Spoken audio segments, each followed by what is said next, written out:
Boa noite a todos. Que a paz de Jesus nos envolva os corações. Nossa gratidão a Deus por tantas bênçãos e até por nossas dores que nos impulsionam ao progresso e à transformação para o bem. Pedindo a Deus e a Jesus pelos que passam por aflições, que haja a fé, a esperança, a força e a coragem. Pai nosso que estás no céu, santificado seja o teu nome. Venha a nós o teu reino. Seja feita a tua vontade, assim na terra como no céu. O pão nosso de cada dia dá-nos hoje. Perdoa as nossas dívidas, assim como perdoamos aos nossos devedores. Não nos deixes cair em tentação, livra-nos do mal. Que assim seja, Pai. Jesus nos falou da vida eterna e também comprovou a vida eterna. Muitos dizem, ninguém voltou para contar. Podemos discordar, pois que muitos voltaram, seja na experiência de quase morte, seja nas manifestações, trazendo mensagens através de médiuns, deixando claro que a vida prossegue no mais além, que há a assistência de amigos amorosos, que familiares queridos, depois da experiência física, vêm nos receber, e onde os laços afetivos não desaparecem, e que também não há separação para sempre. Vamos ver do Evangelho segundo o Espiritismo, por Allan Kardec, do capítulo 23, Moral Estranha. Deixai os mortos enterrar os seus mortos. Itens 7 e 8. E a outro disse Jesus, segue-me. E ele lhe disse, Senhor, permite que vá eu primeiro enterrar meu pai. E Jesus lhe respondeu, deixa que os mortos enterrem os seus mortos, e tu vai e anuncia o reino de Deus. Essas palavras de Jesus encontramos em Lucas, capítulo 9, 59 e 60. E Allan Kardec explica. O que podem significar estas palavras? Deixa que os mortos enterrem os seus mortos? As considerações precedentes já nos mostraram, antes de mais nada, que, na circunstância em que foram pronunciadas, não podiam exprimir uma censura àquele que considerava um dever de piedade filial ir sepultar o pai. Mas elas encerram um sentido mais profundo, que só um conhecimento mais completo da vida espiritual pode fazer compreender. A vida espiritual é realmente a verdadeira vida, a vida normal do espírito. Sua existência terrena é transitória e passageira, uma espécie de morte, se comparada ao esplendor e à atividade da vida espiritual. O corpo é uma vestimenta grosseira que envolve temporariamente o espírito, verdadeira cadeia que o prende à gleba terrena e da qual ele se sente feliz em libertar-se. O respeito que temos pelos mortos não se refere à matéria, mas, através da lembrança, ao espírito ausente. É semelhante ao que temos pelos objetos que lhe pertenceram, que ele tocou em vida e que guardamos como relíquias. Era isso que aquele homem não podia compreender por si mesmo. Jesus lhe ensinou dizendo, não vos inquieteis com o corpo, mas pensai antes no Espírito, e de pregar o reino de Deus, e de dizer aos homens que a sua pátria não se encontra na terra, mas no céu, porque somente lá é que se vive a verdadeira vida. No capítulo 6 do livro 2 do Livro dos Espíritos, Vida Espírita, item 9, Kardec traz esse assunto, comemoração dos mortos, funerais. E ele aborda esse assunto nas questões 320 a 329. E ele começa perguntando assim: os espíritos são sensíveis à saudade dos que os amavam na terra? Os espíritos superiores respondem: muito mais do que podeis julgar. Essa lembrança aumenta-lhes a felicidade se são felizes, e se são infelizes, serve-lhe de alívio.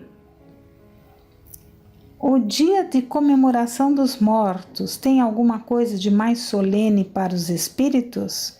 Preparam-se eles para visitar os que vão orar sobre os túmulos?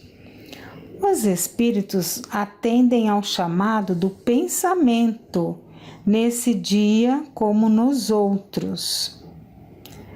Esse é para eles um dia de reunião junto às sepulturas.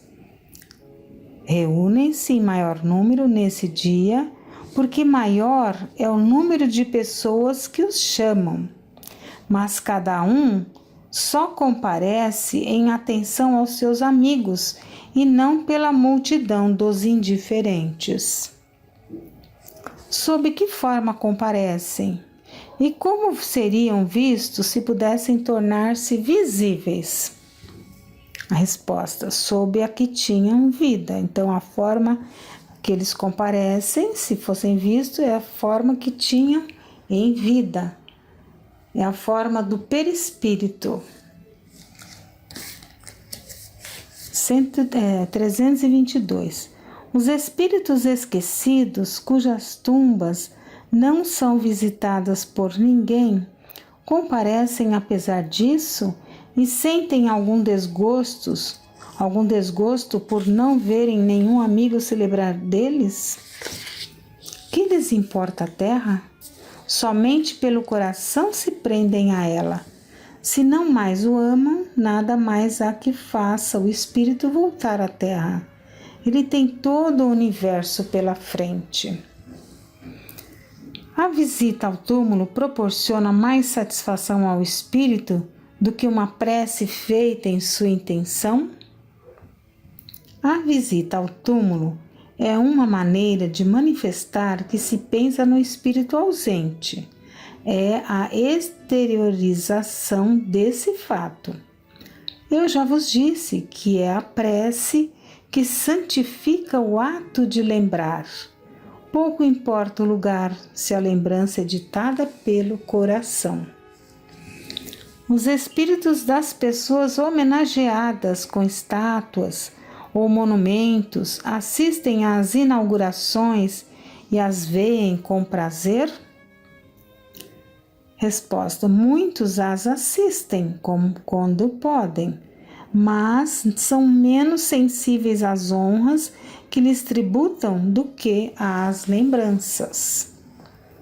De onde pode vir para certas pessoas o desejo de serem enterradas antes num lugar do que no outro? Voltam a ele com mais satisfação após a morte?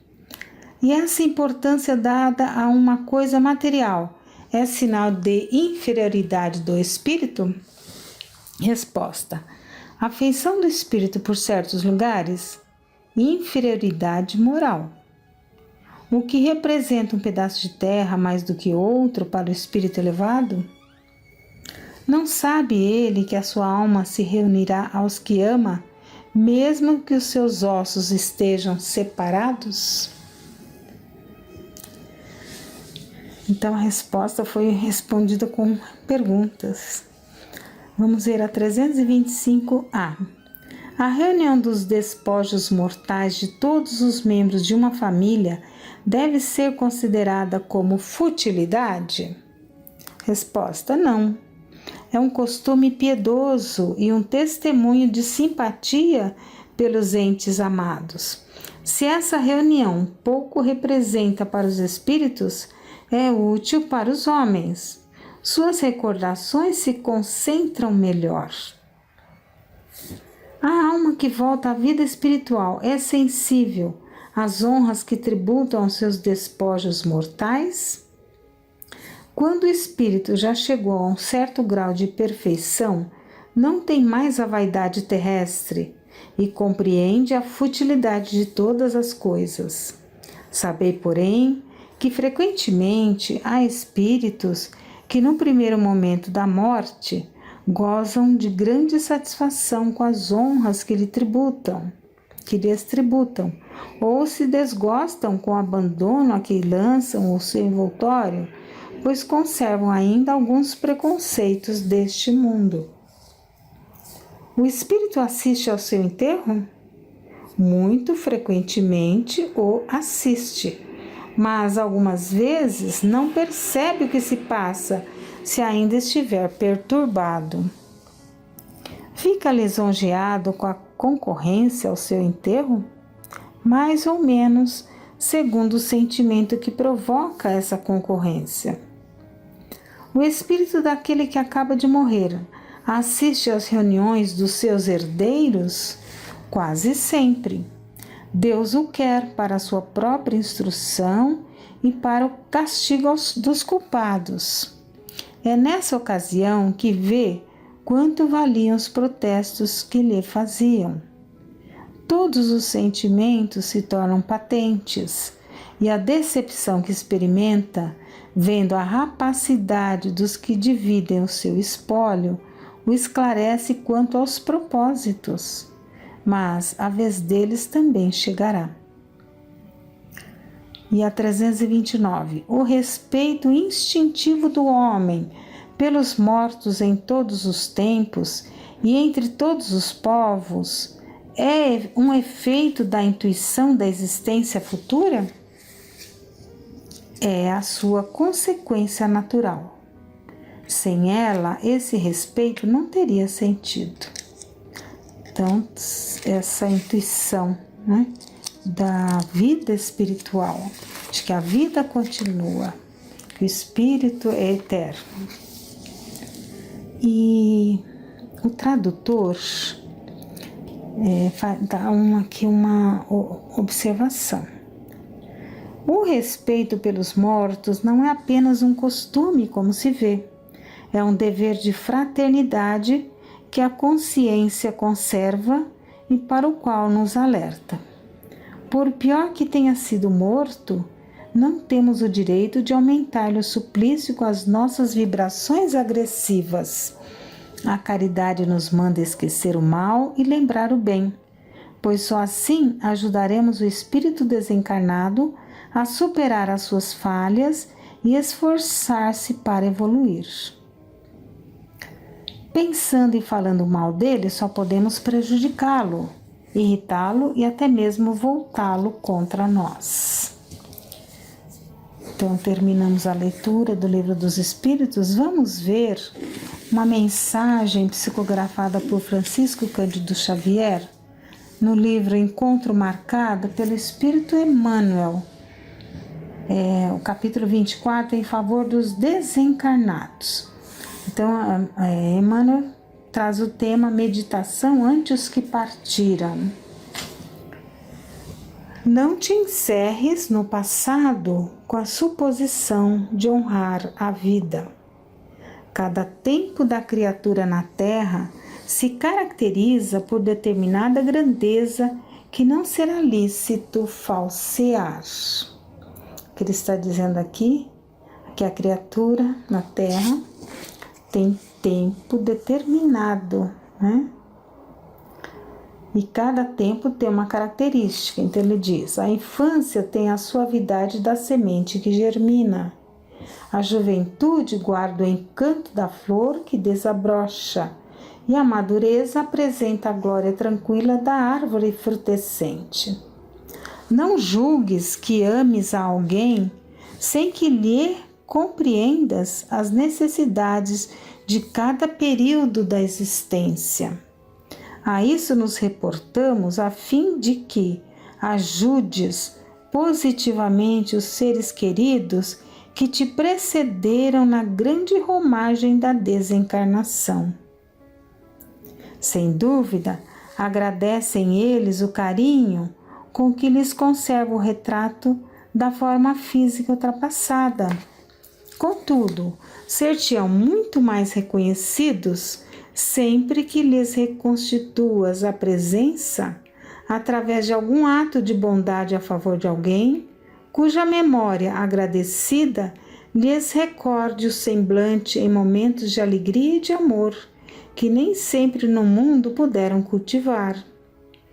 Então, ter ali um ato de bondade, ajudar alguém, lembrando deles, isso leva a eles momentos de alegria e de amor. De certo, sensibilizam-se ante a flor que lhes oferta as cinzas, mas se regozijam muito mais com o socorro que faças a quem sofre, doado em nome deles, pelo qual se sentem mais atuantes e mais vivos junto daqueles que ficaram. Mais uma vez dizendo aqui, da caridade feita em nome deles, daqueles que partiram. Eles vão se sentir mais atuantes e mais vivos junto de nós, que aqui ainda estamos.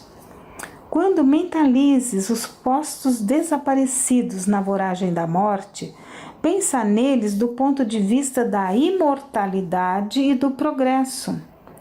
Um coração materno tem o direito de guardar por relíquias as roupas enfeitadas e curtas dos filhinhos que acalentou no berço, mas seria loucura impor-lhes a obrigação de usá-las depois de homens feitos, sob o pretexto de que somente assim lhe retribuirão devotamento e ternura.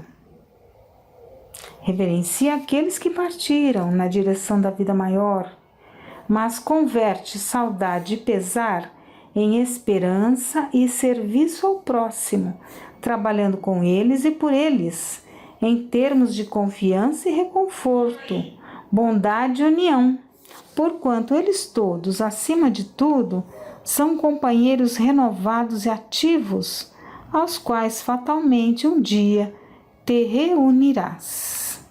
Um dia também partiremos e estaremos com aqueles que nos precederam, e fazer todo o bem que estiver a nosso alcance em nome deles, recordando-lhes ali o semblante de alegria, de amor. Com certeza é isso que vai levar a eles um bálsamo, esperança e felicidade. No Evangelho de Mateus, encontramos a passagem no capítulo 28, 9, e indo as mulheres anunciá-lo aos seus discípulos, eis que Jesus lhes surge ao encontro, dizendo: Eu vos saúdo. As mulheres de Jerusalém saudosas foram ao sepulcro de Jesus e encontram vazio.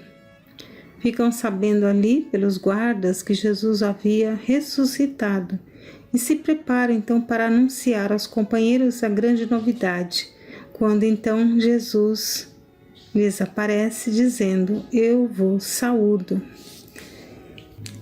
Jesus apareceu para os discípulos também, ali com alegria, levando a sua paz, conversando com eles, preparando-os para a tarefa que eles deveriam realizar.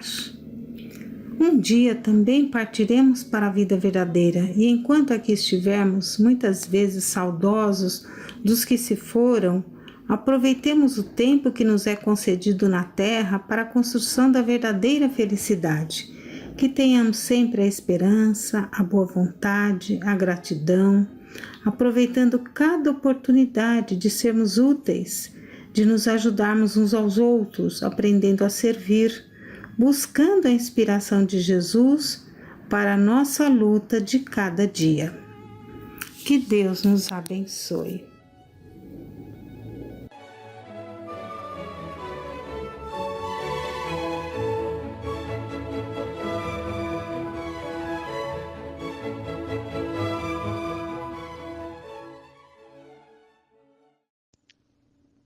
Boa noite a todos.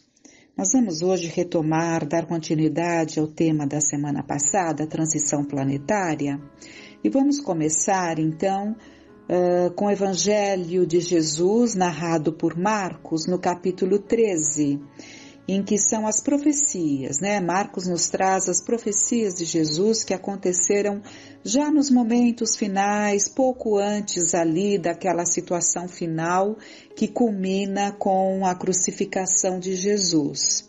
Então eles estavam saindo do templo e um dos discípulos diz: Mestre, que pedras, que construções! E Jesus se volta a ele e diz: Vês essas grandes construções? Não ficará pedra sobre pedra que não seja derribada.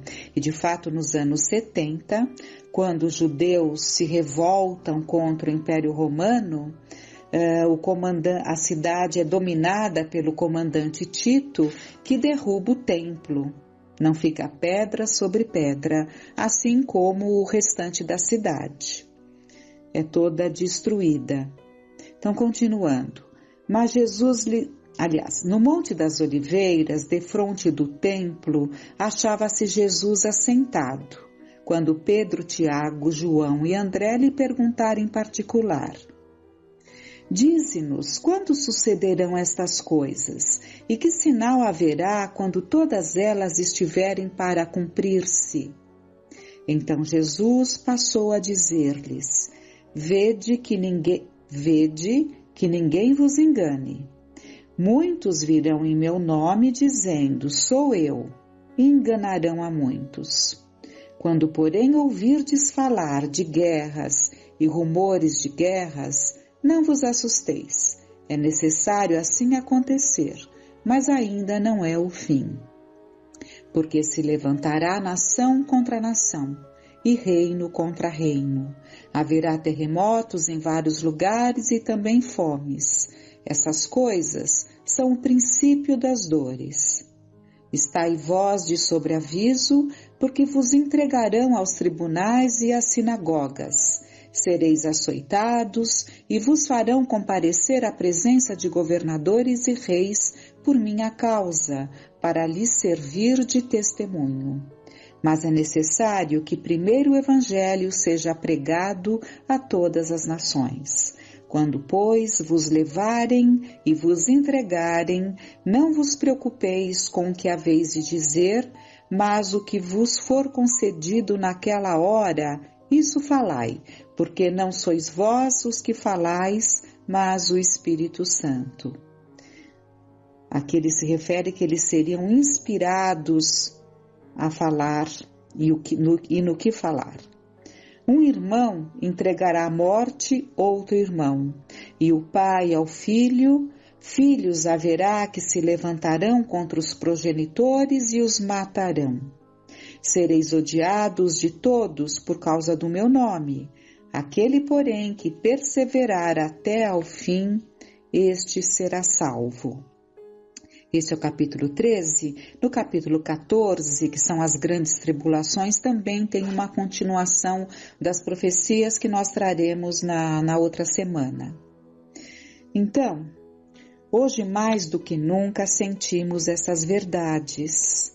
Mais do que nunca é preciso que nos sintamos cristãos e hajamos como tal. A causa do Cristo requer firmeza de caráter, coerência nas ideias, não convivência com o erro. Não podemos negociar com o mal, nem imiscuir-nos ou nem nos envolvermos com os maus. Quando Jesus diz que sereis odiados por causa de meu nome, não se referiu somente aos seus discípulos imediatos, aqueles discípulos que estavam ali junto dele, não só os 12 especialmente, mas todos aqueles 70, digamos assim, que se aproximavam ali dele para receber as ordens, ali as orientações do que deveriam cumprir. Mas sim, ele se voltou a todos que no decorrer dos séculos o buscariam como mestre. É assim que temos que ler o Evangelho. Não nos constranjamos em falar dele. Fala-se de grandes homens, outros nem tanto, outros nada dignos dos louros que recebem. Mas evita-se falar nele. Não nos deixemos levar por filósofos glorificados a quem faltam filosofia, porque, se assim não fosse, teriam chegado a Deus. Como não admirar o homem Jesus, mesmo desconhecendo ou negando a sua condição crística? Se há materialistas que se encantam com sua trajetória como homem na terra, como grande reformador, como cristãos se envergonham ou não se interessam em falar nele e conhecê-lo melhor? Ai daquele, disse Jesus, não é? Ai daquele que se envergonhar de mim, das suas palavras. Então meditemos muito em como nos comportamos em relação a Jesus. Se não somos um desses tantos que se envergonham em falar nele.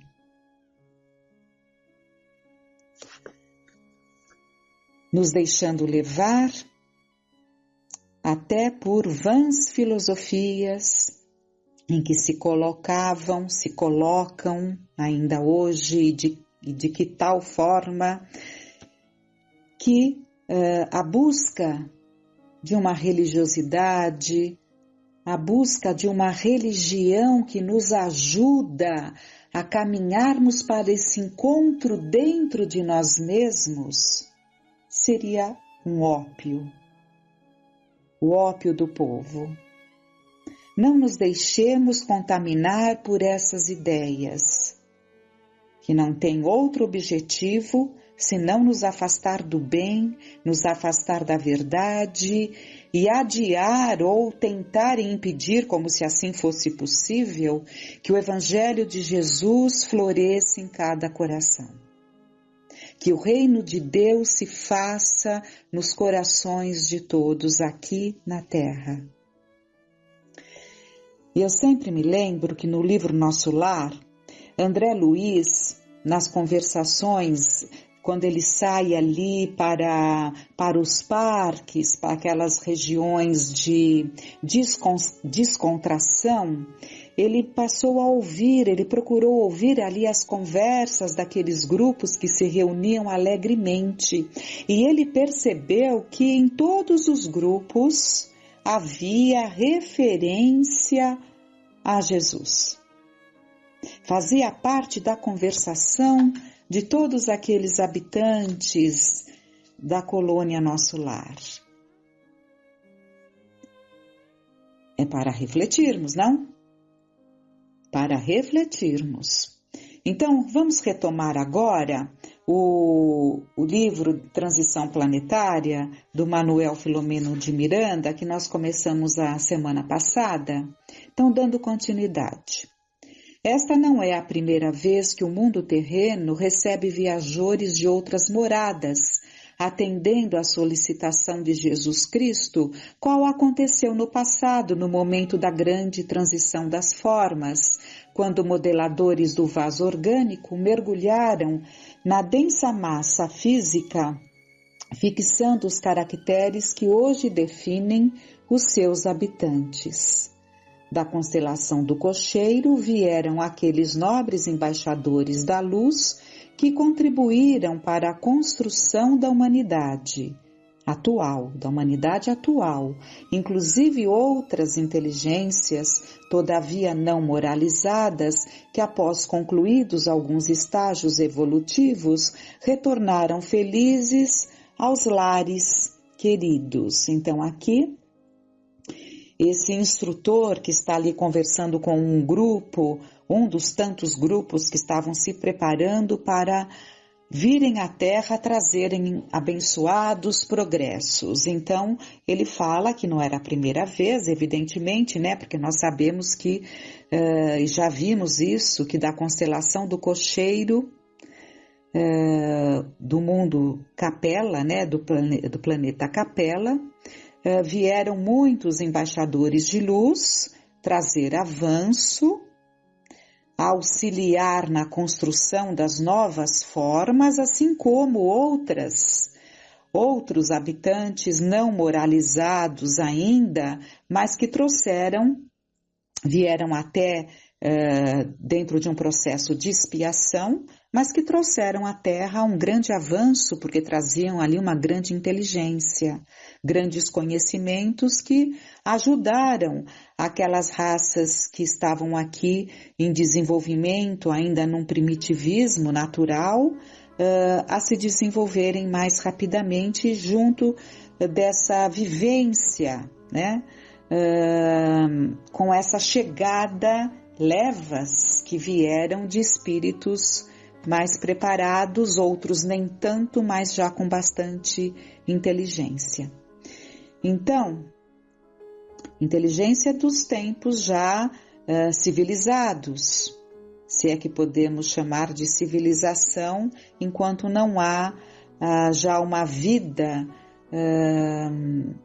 vivenciada para o bem.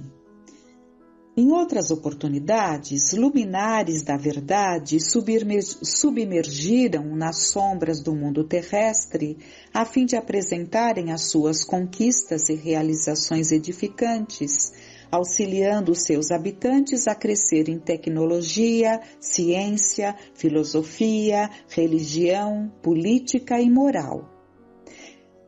Ninguém pode negar que percebemos sempre, estudando a história da humanidade, presenças com certeza que não eram compatíveis com a grande massa, né? Então trazia um cabedal que não tinha sido adquirido exatamente aqui na Terra. Nada obstante, o desenvolvimento mais amplo ocorreu na área da inteligência e não do sentimento. Esse foi o ponto. Assim, explicando o atual estágio de evolução em que se encontram, rico de conhecimentos e pobre de edificações espirituais, que é o que nós vivemos, né? Exatamente, uma riqueza de conhecimento, mas uma pobreza de edificações espirituais. Então, o homem cresceu muito na horizontal e se descuidou de crescer na vertical. Periodicamente, por sua vez, o planeta experimenta mudanças climáticas, sísmicas em geral, com profundas alterações na sua massa imensa, ou sofre o impacto de meteoros que lhe alteram a estrutura, tornando-o mais belo e harmônico, embora as destruições que na ocasião ocorrem, tendo sempre em vista o progresso, assim obedecendo à planificação superior, com o objetivo de alcançar o seu alto nível de mundo de regeneração. Concomitantemente, a fim de poderem viajar na grande nave terrestre que avança moralmente nas paisagens dos orbes felizes, incontáveis membros das tribos bárbaras do passado que permaneceram detidos em regiões especiais durante alguns séculos, de maneira que não impedissem o desenvolvimento do planeta, renascem com formosas constituições orgânicas, fruto da seleção genética natural, entretanto, assinalados pelo primitivismo em que se mantiveram. Então, aqui é importante compreendermos, assim como tem vindo e virão de uma forma mais acentuada espíritos muito preparados para dar esse novo impulso, essa moralização, esse crescimento à Terra, devido às condições tão difíceis que nos encontramos, é assim que se dá, os mais esclarecidos ajudando aqueles que estão menos esclarecidos. É assim que Deus trabalha, através das próprias criaturas. Mas, ao mesmo tempo, como acabamos de ler aqui no último momento, tribos bárbaras que não encarnavam há muito tempo, porque são de uma belicosidade tal que impedem que haja um progresso, então são espíritos que foram mantidos no plano espiritual um tempo maior do que o comum, porque o natural é que encarnemos e não fiquemos muito tempo lá, mas devido às situações de alguns desses, olha, incontáveis membros de tribos bárbaras do passado ficaram detidos em regiões especiais durante alguns séculos para não impedirem o desenvolvimento do planeta. Mas estão de volta. E nós percebemos que estão de volta, E muitas vezes em constituições orgânicas, fruto da seleção genética natural, como vimos, em constituições orgânicas formosas, até para facilitar o convívio, porque nós sabemos que facilita o convívio, porque o objetivo de Deus é que essas mentes belicosas, ao contato com um momento um pouco mais calmo do planeta, pudessem se retemperar, podendo continuar a sua trajetória na Terra. Mas percebemos e sabemos que muitos desses já não retornarão, como outros tantos que ainda aqui estão, não retornarão à Terra por um tempo, até o momento em que possam retornar à pátria amada. Apresentam-se exóticos uns, agressivos outros, buscando as origens primevas em reação inconsciente contra a sociedade progressista, tendo, porém, a santa oportunidade de refazerem conceitos, de aprimorarem sentimentos e de participarem da inevitável marcha ascensional. Expressivo número, porém, permanece em situações de agressividade e indiferença emocional, tornando-se instrumentos de provações rudes para a sociedade que desdenha.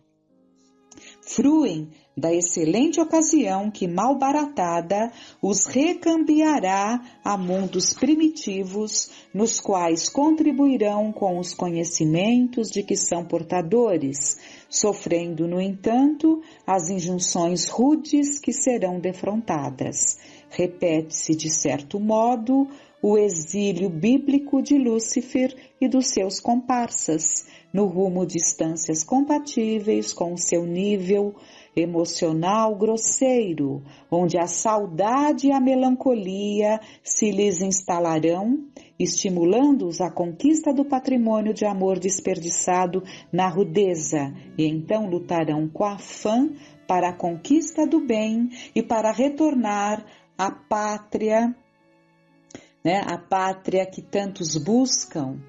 Aquele sentimento, lembrando aqueles sentimentos do paraíso perdido, daqueles que vieram de Capela, isso acontecerá com todos que forem repatriados para este mundo,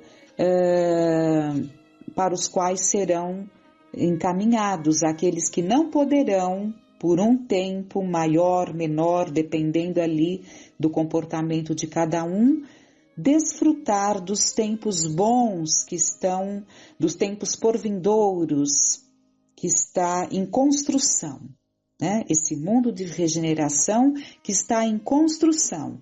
E nessa construção todos nós devemos participar com a nossa cota.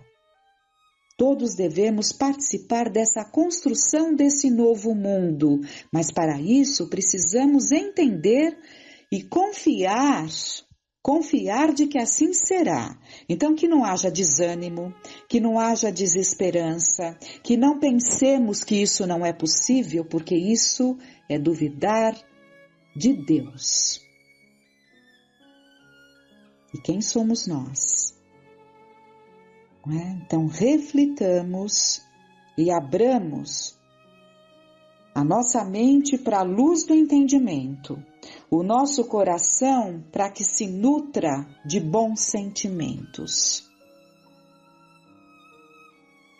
E com muita confiança, tragamos Jesus para as nossas conversações, tragamos Jesus para dentro dos nossos lares, que Ele possa ser presente em nossas vidas, porque é isso que está nos faltando.